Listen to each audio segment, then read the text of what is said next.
Olá pessoal, mais um vídeo do História para Enem. Hoje eu vou falar sobre o governo Sarney. Nas últimas aulas eu falei sobre o governo Itamar e o governo Collor. Então hoje eu vou falar sobre o governo Sarney, que foi o primeiro governo da nova república pós-regime militar. Então, antes de tudo, peço por gentileza que se inscrevam no canal e deem um like no vídeo, assim vocês ajudam a divulgar meu trabalho. E se vocês acham relevante, considere se inscrever. Primeiramente, falando sobre as diretas já, as diretas já é aquilo que marcou o início antes do governo Sarney, né? Porque não teria como ter o governo Sarney sem as diretas já. Foram várias manifestações que ocorreram no Brasil inteiro entre os anos de 84 e 85. A direta já conhecida como Emenda Dante de Oliveira, ela previa eleições diretas para 1985, que seria o final do mandato do João Figueiredo, esse cara da foto, e com base na eleição de 82, né?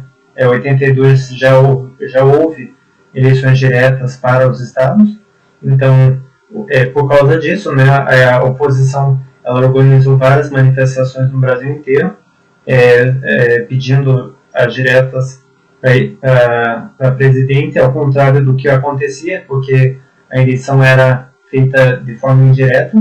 Então, quem participou dessas manifestações foram artistas, políticos e intelectuais, né? Vocês podem ver vídeos no YouTube dessas manifestações. Tem várias personalidades como Ulisses Guimarães, a Fafá de Belém, a Cristiane Torlone, que mais que eu lembro? O Brizola. O Lula também, ele já era famoso nessa época, né? O Lula ele começou a ficar famoso depois das greves do ABC Paulista em 79. Então, a oposição ela começou a lutar, né, pelas eleições diretas. E o governo Figueiredo ele foi marcado pela inflação e pela dívida externa. O próprio governo fazia a desvalorização do cruzeiro para que valorizasse as importações, né, houvesse um aumento, um incremento das exportações para a indústria. Então, junto com isso também veio a inflação, porque desvalorizando a moeda, aumentou o poder, o custo e o poder, na verdade, diminuiu o poder aquisitivo, né? E ele também foi uma sequência, né, do governo do general Geisel, Ernesto Geisel, que tinha como objetivo a redemocratização, né? Então, era uma redemocratização lenta, gradual. Ele também foi responsável pela lei da anistia. Então, vocês podem posteriormente eu vou fazer um vídeo sobre o governo Figueiredo para vocês poderem estudar. Quando a gente fala do contexto do governo Sarney, a gente está falando da redemocratização não só no Brasil, mas em outros países. A Argentina, em 83, tinha voltado a ter eleições diretas, depois de 7 anos de ditadura. O Chile ainda estava em uma ditadura, como a do Pinochet, por exemplo. O Uruguai, não lembro exatamente quando que acabou a ditadura no Uruguai, mas era uma ditadura civil-militar, que tinha o Bordaber como presidente, e o Paraguai tinha o presidente Augusto Stroessner, que ficou 34 anos no poder. Também o contexto do governo Sarney foi a questão da morte do Tancredo, né? O Tancredo ele era para ser presidente no lugar do Sarney, só que nas vésperas da posse o Tancredo acabou passando mal, teve um problema no intestino, ele precisou fazer uma cirurgia, ficou internado e acabou morrendo no dia 21 de abril, coincidentemente o dia de Brasília. Na época também havia a questão da Guerra Fria, então havia disputa ideológica entre o capitalismo e o socialismo, personificadas pelo presidente da União Soviética, Mikhail Gorbachev, e o presidente dos Estados Unidos, Ronald Reagan, que faziam uma disputa ideológica, né, principalmente foi nessa época que começou a crise das repúblicas soviéticas, que vocês podem, depois eu posso fazer um vídeo sobre isso também, que é bem interessante ver, né, a questão do contexto. Isso está muito influenciado também, muito relacionado com o Brasil, né. Como eu tinha comentado, né, sobre o governo Figueiredo, o Brasil ele sofria a questão da hiperinflação. Então, uma tentativa do governo Sarney foi a questão do controle de preços, né? Ele tentou estabilizar a economia através do Plano Cruzado. Essa foto é a manchete da revista Veja, quando lançaram o Cruzado em 86. Então, o governo tentou controlar os preços, né?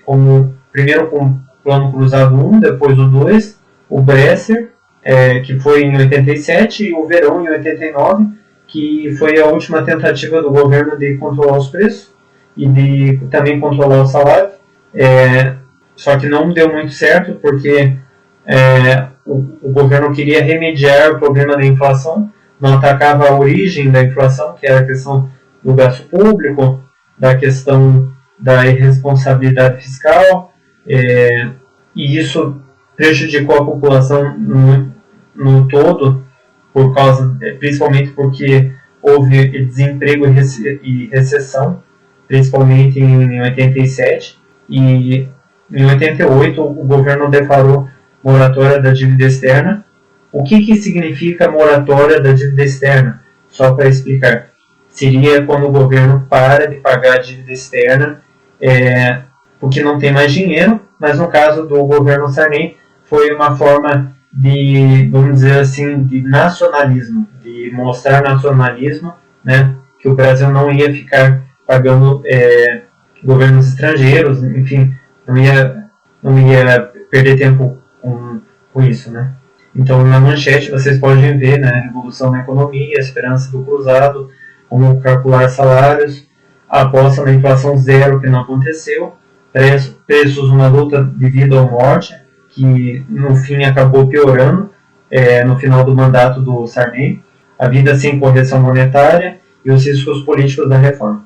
A sociedade no governo Sarney, né, tinha a questão dos fiscais do Sarney, que a população ela aderiu à tentativa do governo de controlar os preços, com o Plano Cruzado 1 e o 2.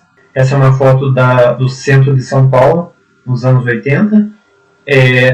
Também tem a questão da Constituinte de 86, que foi uma forma também de substituir a Constituição de 67, que era do regime militar, que tinha questões como a regulação da imprensa. Então, acabou-se a fim da regulação da imprensa.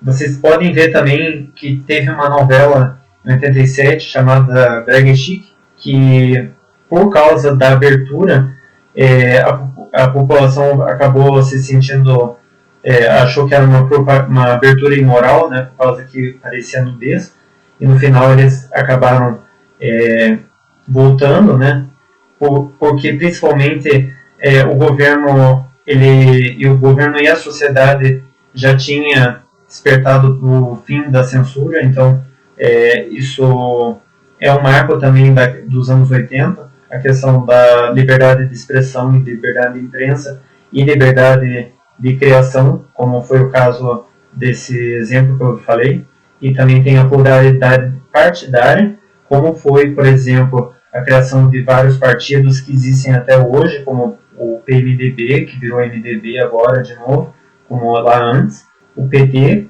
o PSDB e o PTB.